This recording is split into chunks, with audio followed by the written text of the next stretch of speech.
ladies and gentlemen, please welcome President mPedigree, Bright Simons.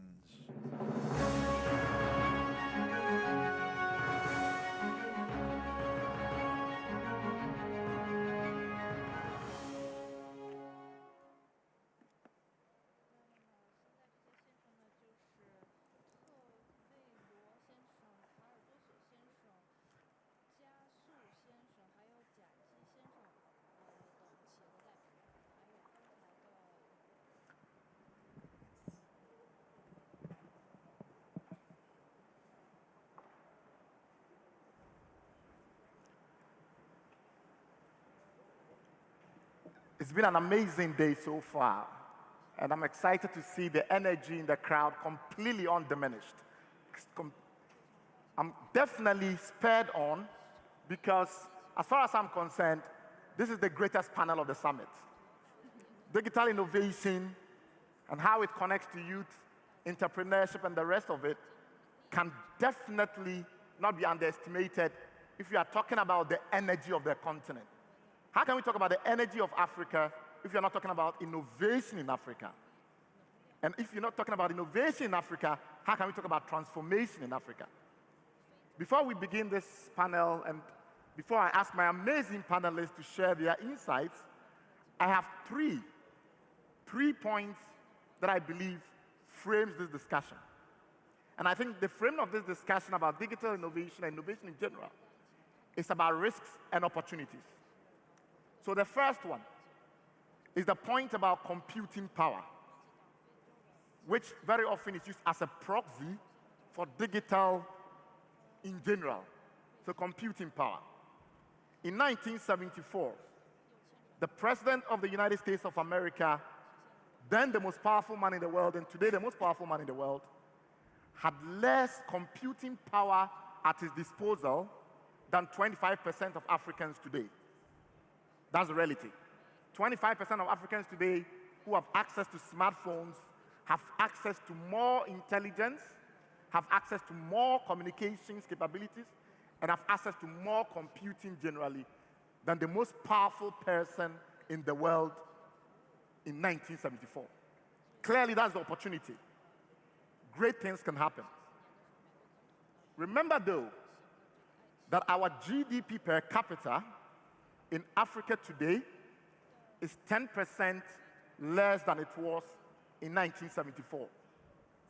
So there, you see quite clearly that computing power or digital opportunity does not equate intelligent power and does not translate, therefore, seamlessly into opportunity. The second point, which is very important, is the fact that across all the different categories and sectors of the economy, ICT entrepreneurship is most pronounced among the youth. And with Africa being the youngest continent on the planet, it's quite clear that SMEs, small and medium enterprises, are going to boom. The connections are obvious. Youngest continent, most entrepreneurial segment of the population, and they're the same people that connect the most with ICT. So it's obvious. The question about entrepreneurship, though, is if everybody's going to be an entrepreneur, who is going to work for the entrepreneurs? The issue of talent and capacity. The last point that you have to keep in mind as we make this discussion is that in the same way that we talk about opportunities around technology and the rest of it, it is not dissociated with the politics and the economics, which is why on our panel today, we have somebody representing government, entrepreneurship, and the corporate sector. Two people from the corporate sector, but all of them with a good background in consulting. So I look forward to having a truly, truly insightful discussion. I'll start with you, Koffi. Integration of Africa. Last but one question in the previous session with Cina. In your mind, how do you think ICTs are going to lead to a deeply integrating economy across the continent? Thank you for starting the panel with me. Actually, there are so many initiatives in Africa, and we have all understood that the global digital revolution is very critical for inclusion, economic growth, and integration as well.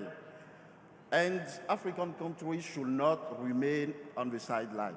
So on the integration point of view, there are many initiatives, like I said earlier, various regional economic commissions like ECOWAS for the West African region, SADC, and others are working towards policy development, framework, integrated framework, and then allowing other single governments to adopt those conventions either from east to west and in the Southern Africa region. So it should start from that point, because for a digital integration, digital inclusion, what do you need? You need, first of all, to develop infrastructure. Honorable Minister said it earlier, that her government is been pushing toward infrastructure development. Then you need operational capacity to develop policy framework, policy development, in order to allow people to collaborate. That's where we need various stakeholders like government, private sector, individual, in order to actually come up with a concrete plan, a realistic plan, because technology moves fast. And then develop what I can call a public-private and social partnership. Because at the end of the day, it's the end users. Koffi, we've been hearing this since the Lagos Plan of Action in the early 80s. We're hearing talk about big blocks, intergovernmental organizations, important Africans, VIPs, meeting in conclaves in Addis Ababa since the 1980s. The truth, though, is that today, when you look at ICT companies, particularly those run by the small medium enterprise domain, you will find out that the ability to move from one country to the other is very pronounced. So when I've looked at, let's say, agriculture, manufacturing, and the rest of it, how often a company starts in one country and moves to the other is often way more pronounced in the ICT sector. Take companies like Jobberman in Nigeria, Iroko, and the rest. They very rapidly begin to see their market as continental. Don't you think it's these entrepreneurs that are going to drive the integration process if they have access to the right connectivity? Are we still going to wait for ECOWAS, AU, SADC, the tripartite committees? Isn't it time we begin to look towards these extremely innovative entrepreneurs who, because they need big markets for digital products, immediately begin to think of other countries as soon as they reach a certain saturation point in their home markets? Well, first of all, entrepreneur cannot drive a project without a legal framework. From country to country, you need to think about those cross-border issues. So, as long as you're an entrepreneur, what do you need? That's why I came up with a suggestion that we need to develop a clear framework. Policy is key. And then, on the government side, the first thing government used to do is to develop a strategy. What's your national strategy? Is your strategy quite inclusive in order to allow the ongrowing youth to access technology, to develop entrepreneurs, and then think about innovative financial mechanisms? So, because definitely, if you are an entrepreneur, a digital entrepreneur, and you go directly to a bank, the bank nowadays cannot finance you. Okay. So definitely, global stakeholders platform needs to be strengthened in order to encourage the innovative financial model. So now, you are in the government. Why is it that a Togolese person in Paris cannot send money through mobile money into Lomé? As a minister, when you look at that kind of landscape, what comes to your mind? Is this something that gets you passionate? Do you want to go out there and in the next couple of weeks make it possible for cross-border money transfer? Is this something you see as a government and intergovernmental situation? I think it has a lot to do with the telecom operators themselves. Mobile payment should be, of course, it hurts to when you say that a Togolese person in Paris cannot use mobile payment to send some money to, but it has to do with regulations, and it has to do with the telco strategy to make sure that they can actually gain money out of this type of services. It has to do with regulation because, and the panelist earlier just mentioned it. It's about harmonizing regulations.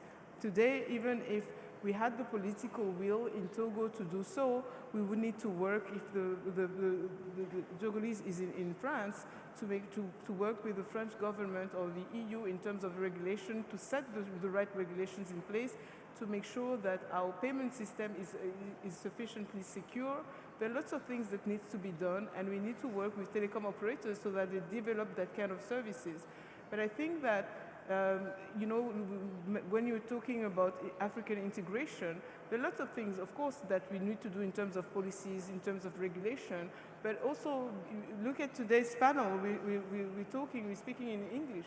Togo is a French-speaking country. When you're talking about, so you do have some barriers in terms of language, in terms of where they're going to go. When the Togolese want to go abroad, they would go to Ivory Coast, they're going to go to Senegal. They're not going to go to Zimbabwe, for example. So let me make it simple for you. Why shouldn't somebody in Ivory Coast be able to transfer money directly over mobile money to Togo? What are you protecting with the regulations? Okay, so today it would be possible, for example, if you have, it's actually possible from Ivory Coast to Togo, because you do have telcos such as Move, Maroc Telecom Africa, who offer services because they're the same company. So today what we see is that it's very, very much driven by whether the telecom operator is a multinational company or not, and then they would offer cross-border services.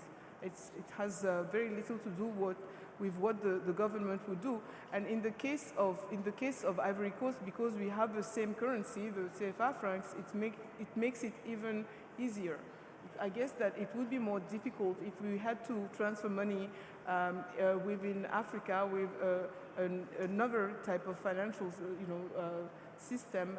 Then that's where, a lot of work would need to be done with the governments to make sure that it can happen. We have the right policies in place, the right regulations, that we offer sufficient security, because it has a lot to do with trust also. But fundamentally though, isn't it really about power and how sometimes those who have power don't want to give it away? For instance, why are you not a champion of, say, Bitcoin? Bitcoin will help to reduce some of those regulatory barriers by creating a common currency. I'm just talking out there.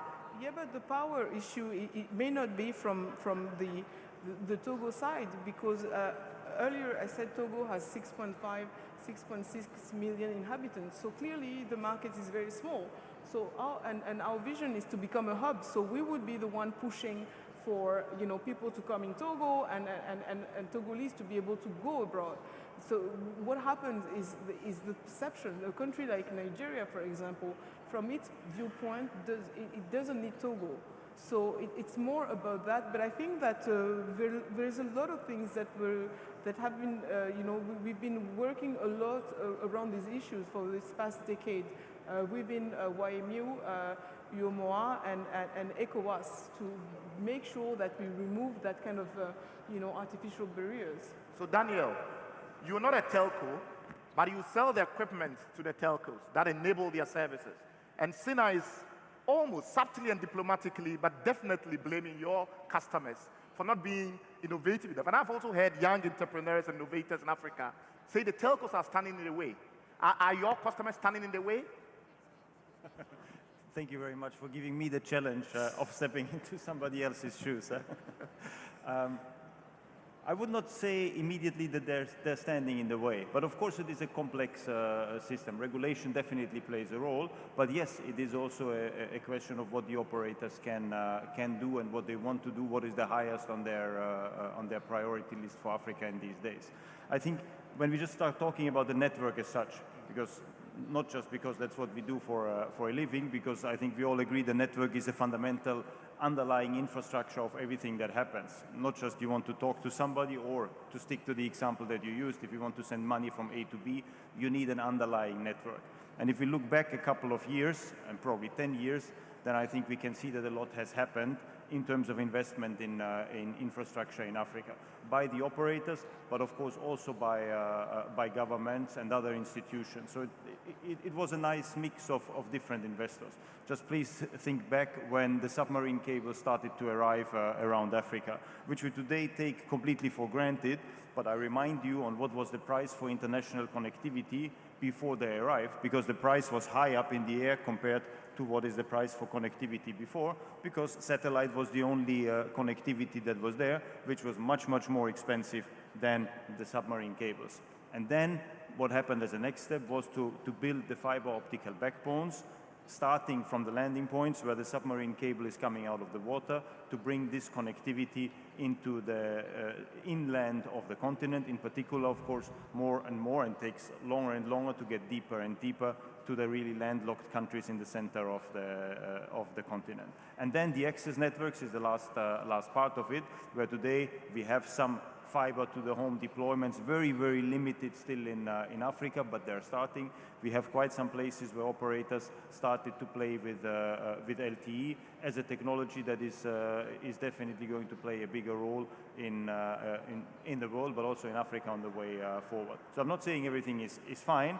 I'm just saying for the starting point, a lot has happened, but no doubt a lot still has to be done, in particular to be able to accommodate, like the minister has been saying in the previous talk, the data volumes. It's not just about a little talk. There's big packets that people want to consume through the network, and that means the networks need to be built or customized for that. But your equipment is not cheap.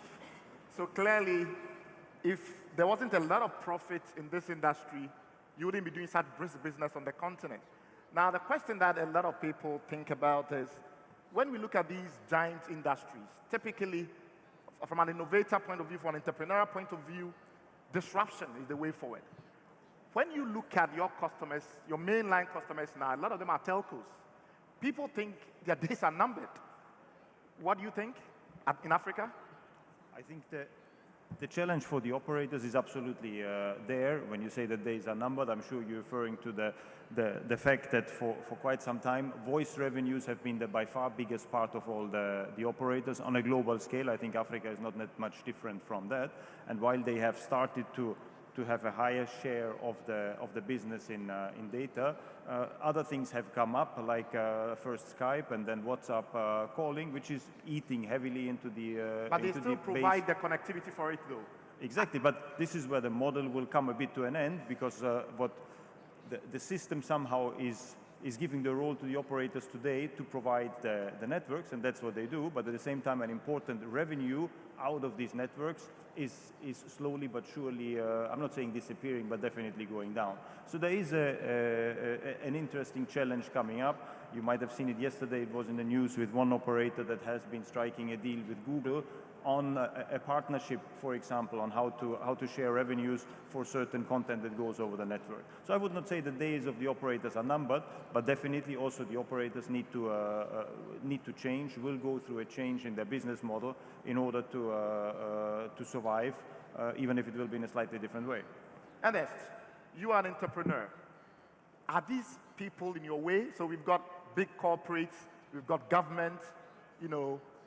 When you look at the landscape of innovation in Africa, if you're going to change this continent, we need to move much faster. How are governments, big corporations that are, some call them incumbents, and those who own the infrastructure, how are they facilitating or obstructing your progress as an entrepreneur providing mobile money services on the continent? Alors, le cas du Gabon, the case of Gabon is that the government has invested for a very long time in infrastructures. Gabon is connected to optic fiber. Since 2009, Gabon has undertaken to reduce the internet connection price by half.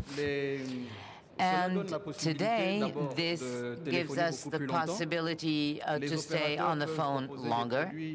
Operators can propose contracts that are better suited to the needs of the population, but also the fact that Gabon is the first country in the sub-region to have the 4G and soon 5G system gives opportunities to entrepreneurs such as myself, young and less young, to innovate in contents.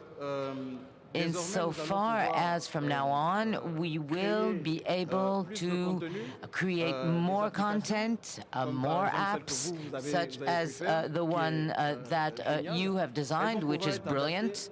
And these will be locally adapted and they will be used locally as well. This is what Gabon has started to work on. Now, as regards entrepreneurs such as myself at eDoleyCash, what have I tried to do?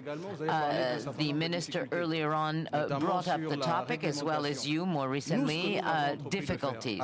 What we have started to do with eDoleyCash is that we have started by building strong partnerships with very big banks and financial institutions, which help us circumvent the regulatory framework, which I agree is extremely complex. The fact that the financial and banking institutions of importance can provide financial compensation and other forms of support make it easier for us to go visit them more easily. The case that the minister mentioned regarding the diaspora of the Togolese living abroad who need to work with the operators, we have a solution that is universal. It is in no way independent of the telephony operators. It is not independent either from the banks. So there is a certain degree of flexibility in the use that is made of this system, because we differentiate M-banking, M-payment, M-trading. And with this platform that we offer, we will work globally, and we will cover the market. This gives us an inclusive offer that is more readily adapted to the needs of the populations. Gabon is an interesting case because you know that here the penetration rate for the mobile is above 115% of the population, which is really interesting, which means that on average each Gabonese inhabitant has at least 2 cell phones. And the Gabonese almost all possess smartphones. What we are suggesting is to go further. We have rural populations who don't necessarily have access to smartphones. So we have a solution that allows them to have access through the NFC, contactless systems, and they can either send or receive money. The voice of a parent at a given date or at a given hour during the night calls you to say that this relative needs money and you live in London, you can't step out of your apartment because it's snowing or it's cold or there are security patrols around. So you say, okay, well, with the traditional operators that you have known, you have to wait till the next day before you send the money. We in our company have said that this solution is something that we can make possible by sending money by SMS. Sending money by SMS makes it possible for you from your bed send money to your relative who is in Lomé and who needs your help. The relative in Lomé, what does he or she do? Because we have the partnership with the bank. Elle va justement vers un GAB. The relative goes to an ATM without having to wait for the next day, and or has the money on her or his credit card or on his or her phone, and maybe this person doesn't have a bank account, for example, or a credit card. The person can stand in front of the ATM, key in the PIN number without needing card, which makes it possible to retrieve the money immediately. And we're working on other solutions as well, the cash to good, which means the diaspora abroad says that every time it sends money to the relatives that have remained in the home country are creating problems to take the money and do something else with it. With cash to good, what is going to happen? We have a partnership with major distributors. And when the relative, during the night, because we also deal with time differences, so I'm in Brazil, the time I send the money to Lomé, in Brazil it's night, Lomé is day, and vice versa. So what does the relative do? He or she sends cash under the cash to good principle, and sends it by telephone, but the relative cannot retrieve the money in cash. They have to retrieve the money in the form of food or other possibilities according to the problem described to the relative sending the money to them. And then, of course, the account has already been created in the store, in the grocery store, for example, in the supermarket. These are innovative solutions that are quite convenient and practical to use, because the advantage of retrieving money from the ATM and also taking the substance and the advantages of what all the operators and all of the other institutions design is here to be able to solve the issues of populations quickly. Thanks a lot, Koffi. I guess the summary is that move to Gabon. You want something really innovative, and you want to have your quality of life shoot up, and all of you have to consider moving into Gabon. But that was your point, the time for you to contribute to the discussion. Any questions so far? I can see one right there. First person to raise his hand up.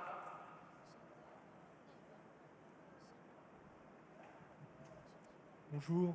Bonjour, Alain Delium, je suis dirigeant et fondateur d'une société de transformation digitale basée aux Antilles et qui revient sur l'axe sud. J'ai trois questions. La première, elle relève de l'intervention qui a été faite par le brillant entrepreneur avec sa brillante solution. On voit bien qu'à travers l'écosystème qu'il a créé, effectivement, il arrive par le biais des opérateurs qu'il a maillés à s'affranchir d'un certain nombre de contraintes réglementaires. Tous les entrepreneurs du monde, quand ils connaissent le numérique, and most entrepreneurs know that they have to do this. Now, having said that, how can these entrepreneurs be trained to the constitution of the ecosystem? It sometimes is a problem for young entrepreneurs in the digital ecosystem.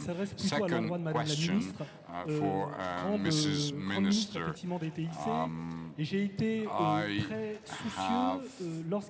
I was very worried when she spoke about the first step, which is that we put in place an infrastructure, and then we realized, particularly in the northern countries, that this infrastructure doesn't bring the digitalization of the companies, which means, as a consequence, that sometimes installing the infrastructure didn't take into account the creation of services and contents. So this, to me, is the true question. Third and last question. Thank you. Third question is funding and financials. We realize that finance people are not well educated enough to face these issues. Sina, I think both questions, you can answer them for us. First of all, you're talking about capacity building for entrepreneurs so they are aware of how to navigate the ecosystem. That's very important. But I guess it's also important for us not to lose sight of the talent issue, which is that the entrepreneurs need to hire smart people, so not everybody can be an entrepreneur. The second question, and I think it blends a bit with the last, which is the financing of all these activities that we are talking about. You mentioned hubs when you were interviewed by Alan earlier on as one approach, accelerators, incubators, and the rest. Maybe you can share the Togolese experience there. Thank you. I think it's a great question. In Togo, a few years ago, we realized that we needed to put in place to help entrepreneurs to build the ecosystem they needed. What we do know is that young Togolese have a lot of ideas. and they're very innovative, but they do lack the networks of relationships or the knowledge on how to build great companies. And what we did in Togo since 2013, is that we created the Young Entrepreneurs Forum. And every year now, for a week, we gather young entrepreneurs and people who are, heads of companies or lawyers, accountants, so that they discuss and see, and they receive some training on these issues. And what we do through this forum is to actually build and help them build a network of people, a pool of expertise they can rely upon when they want to start their businesses. You said another thing that I thought was very important. In Togo, for example, you mentioned infrastructure and you mentioned usage. You said what happens when you build infrastructure, and then once you've built the infrastructure, you realize that it's not used the way it should because we didn't think about usage. In Togo, when we decided to finance to deploy optical fiber, the main question was infrastructure for what? And it's not for the sake of having infrastructure, it's really around usage. So at the same time, we started to finance projects that would aim at increasing the creation of relevant content. So what it means is actually to go and work with the education sector so that people understand how important it is. And we do help schools. We have lots of initiatives in technical education, in higher education, for content building. We also have an initiative working with the African Development Bank to finance studies on how we could increase usage within the administration. It's not enough to connect the administration and public buildings. It's to make sure that on top of this infrastructure, we have applications that make sense for what we want to achieve, which is to be connected in order to better serve citizens. So it's true that these are initiatives that needs to be led and together. It's not one after the other. It's to think of it that infrastructure are here to serve usage. And Daniel, quick point. I mean, the point that he raised, on the one hand, yes, it's about the general usage of applications on top of the infrastructure. But I think there's a bigger missing gap, which is the enterprise consumer dimension. So almost every time when I hear somebody talking about digital for development or ICT for development, the assumption is you're going to create these applications for the consumer market. But we have businesses in Africa that are very low productivity fatigue. There's a huge problem with productivity. And a lot of it is due to the fact that computerization is low, and applications for enterprises are few. What is your experience? Alcatel looks a lot at enterprise. We do both. We look at enterprise, of course, but also the consumer market.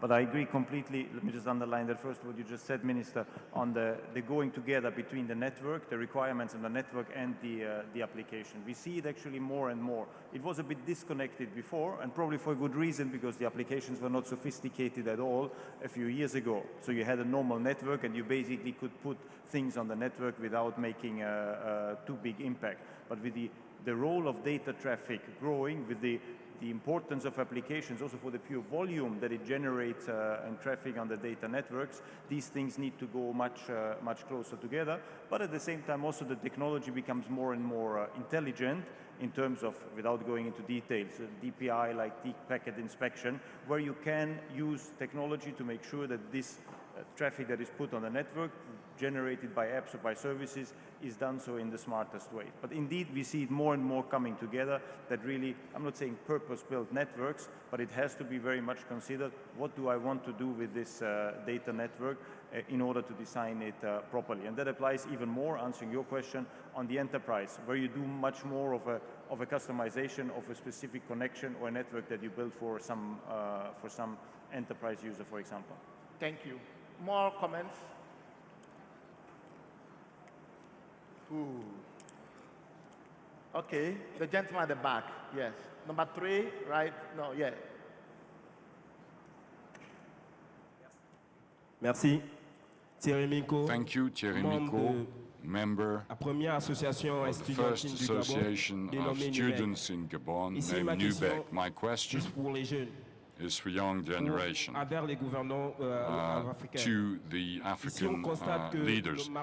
We see here that the economic, that the digital market, so I start again, that the digital market is mostly used by the youth. They are the ones using these digital economies. So what are the measures implemented by the governments to facilitate or to allow such a huge economic potential becoming the true stakeholders of this market? Second, we realize that our country in Gabon are certainly more advanced in terms of ethics, but it happens that universities in Gabon lack, for instance, don't even have the Wi-Fi, and that's an issue. So I guess it would be good if, Koffi, you made the point you wanted to make while addressing the question as briefly as possible, because we ran out of time. We have just 10 minutes more to round up. Thank you. I'll answer in French.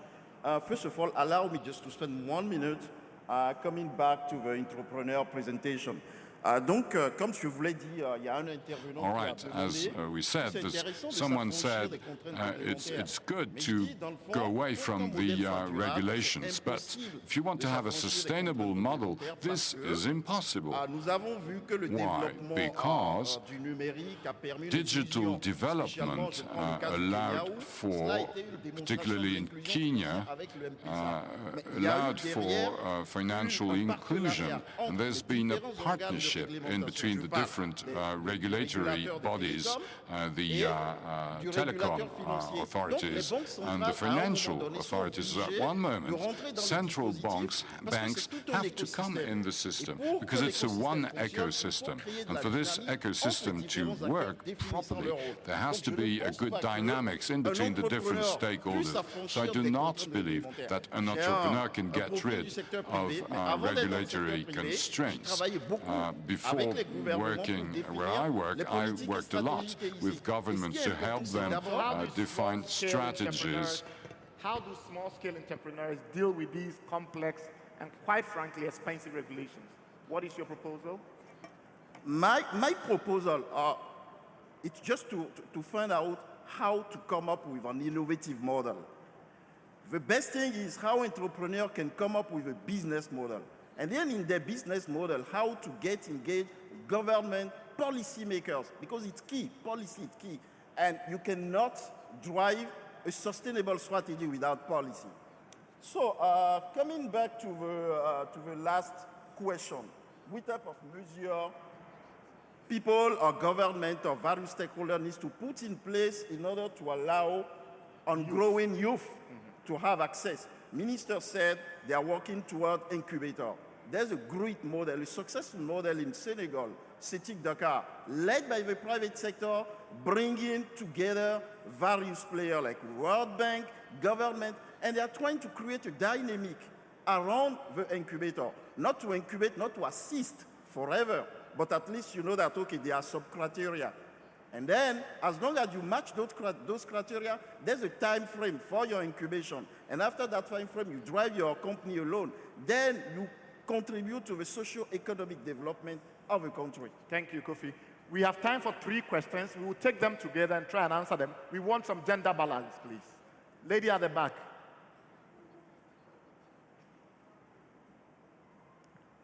Oh, that wasn't a lady. Sorry. No ladies? No. Oh, yeah, somebody has the mic. OK, merci. Charlène Abailly. Thank you, Charlène Abailly. I'd like to know what is the place of the problems of digital... Very good question. Ernest, when we come back, brief answer to that. So note the question down.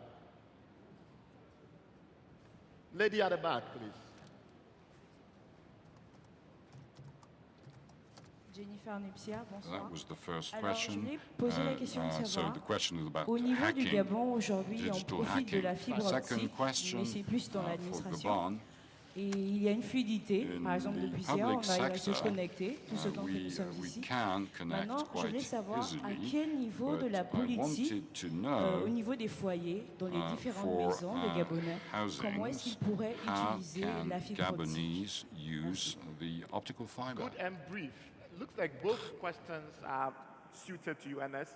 Cybercrime, Gabon, and how you ensure Question that is cybercrime and hacking. Second question is J'ai vu qu'il y avait deux questions. Donc une qui portait sur la sécurité. housing. So there's et one l'autre qui question portait about sur la fibre safety and optique, le security, déploiement de la and the fibre, other la one fibre optique. is deploying optical fiber. Ce sont deux questions intéressantes. These are two Et interesting vous questions. allez me permettre de répondre également Please à allow ceux qui me parlaient to du answer financement et to de la the question formation. about funding Alors, and training. pour aller rapidement sur la To go sécurité, il faut quickly dire on, que safety effectivement c'est un and problème très security, important.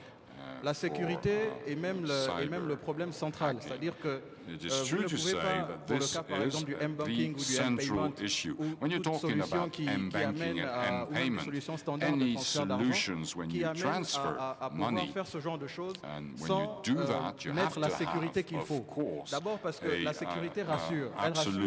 Elle rassure perfect security.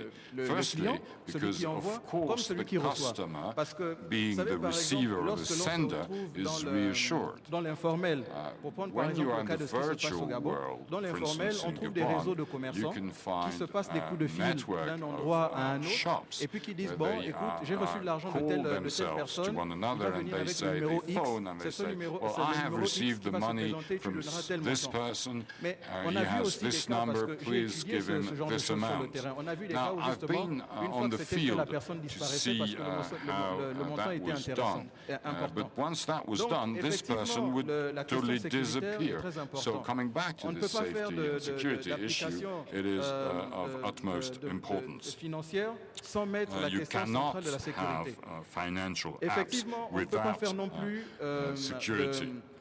et ce n'était pas mon intervention. Je n'ai jamais dit que on pouvait contourner la you loi. could go Non, on ne peut round pas contourner la loi. regulations. You cannot Moi, j'ai go discuté round avec le regulations. gouverneur de la Banque centrale. talked Il with m'a the governor lui-même of m'a the central suggéré bank. de me dire en disant, He écoute, Ernest, himself aujourd'hui, said, ce qui peut se Ernest, faire, what you can en do attendant que nous puissions today arriver before à adapter la loi, we adapt the la current réglementation law sur and le fonctionnement, regulations, il faudrait déjà commencer par les before that partenariats is avec les done, banques. start with Alors, le fait partnerships with the qu'on aille banks. en partenariat avec So, les banques, justement, fait going que les into banques, elles ont partnerships déjà with les banks, agréments, elles ont I mean, déjà the banks already les have the accréditations qu'il faut. agreements Donc, la and question the législative est accreditations. réglée. So the Ensuite, s'il vous legislation plaît, issue is la dame, elle a parlé solved. du déploiement Now, de la fibre optique. the lady Mais talked il faut about the aussi dire deployment que of la NAF, optical donc fiber. la Now, compagnie nationale qui s'occupe de ça, the a commencé national à faire le company déploiement jusqu'à Franceville. which takes Il care faut of aller that has progressivement. Il deployed y a to des choses qui se Franceville font. already. On ne peut pas You dire have que to rien do n'est it fait. step C'est by vrai, step. et à la fin, elle a You cannot besoin say de voir that que nothing has la been fibre done. optique va By de the plus end en of plus the loin. day, Mais optical elle, quand fiber elle est au should stade cover ici, the elle se rend whole bien compte qu'elle peut se territory. faire gratuitement. Now, Ça, if you ce go to sont the des stadium here, avantages you justement de realize ce that you can le go on the gouvernement net fait. for free.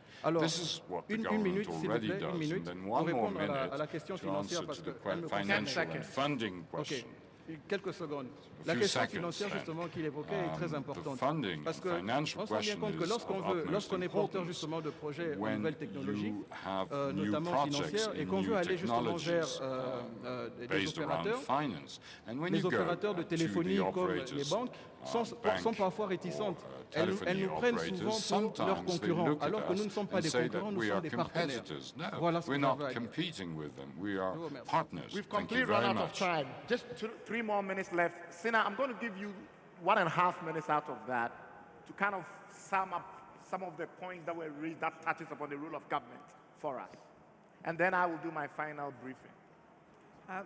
Thank you for giving me the opportunity. I think it was a great panel because lots of things were said. We talked a lot about having the right ecosystem in place and helping entrepreneurs with that. We talked about the importance of coupling infrastructure and usage. We talked about the fact, and actually I think that's what was just mentioned, that investors needed to be educated as well.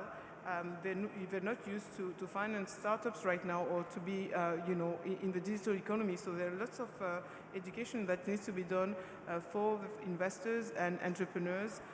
We talked about the problematic of security and regulations.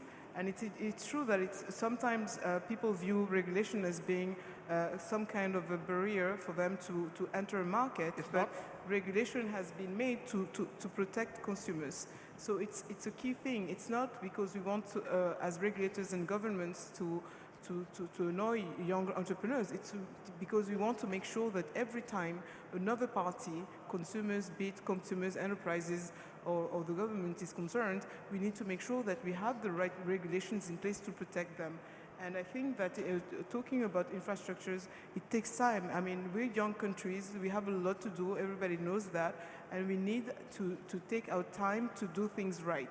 And that's what a lot of African countries are doing right now. Wonderful, wonderful summary. Unfortunately, there's no more time for questions, but as far as I'm concerned, what clearly was so eloquently laid out here is there's a very complex ecosystem. The ecosystem is unbelievably complex. The number of actors are increasing. And because Africa is such a big place, we need to tell our own story about the ICT-driven digital development. We should not allow cliches from elsewhere to define our situation. 1998, the NTIA of the United States came up with this concept of the digital divide. We allowed this concept of the digital divide without any localization, without any local anthropological insight, to dominate our thinking for more than 2 decades. The time has come for us to listen to people like this, to redefine the conversation, and to come up with new ways of understanding what the challenges really are, what the risks really are, and what the opportunities can be. Thank you very much for being such a great audience.